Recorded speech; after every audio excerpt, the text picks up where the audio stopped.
হরি ওম, শুভ সন্ধ্যা।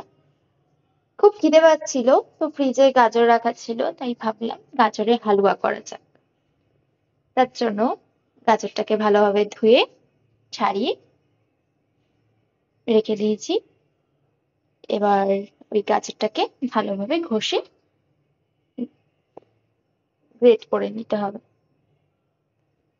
একটা গ্রেটারের সাহায্যে গাজরগুলো গ্রেট করে নিচ্ছি। আমার কাছে বড় কোনো গ্রেটার নেই, তো এই ছোট গ্রেটারের সাহায্যে আমি গ্রেট করে নিচ্ছি।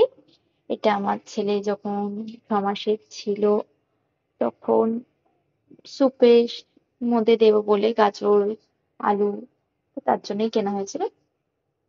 তো গ্রেটারের সাহায্যে আমি গ্রেট করে নিয়েছি। কড়াই দিয়ে কড়াইটা গরম করে নিয়েছি এবং দিয়ে দিলাম ঘি। এর মধ্যে দিয়ে দিচ্ছি কিছু কাজু বাদাম আর কিশমিশ, যেটাকে ভেজে তুলে রেখেছি। আর এখন দিয়ে দিচ্ছি গাজরগুলো,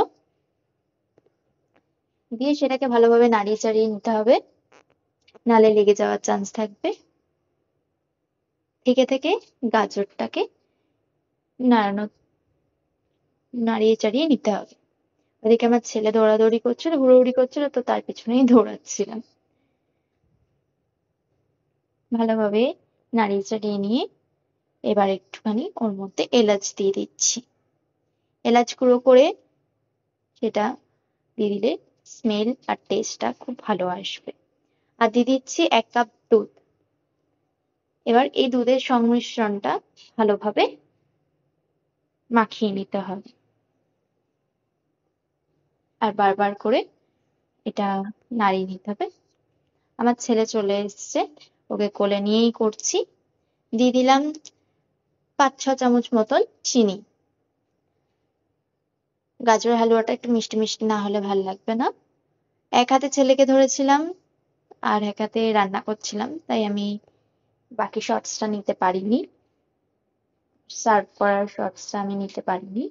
তার জন্য আমি অনেক দুঃখিত, ক্ষমা প্রার্থী। যাই হোক, ভালোভাবে তুলে নিচ্ছি, নাহলে কড়াইতে পুরো লেগে যেত।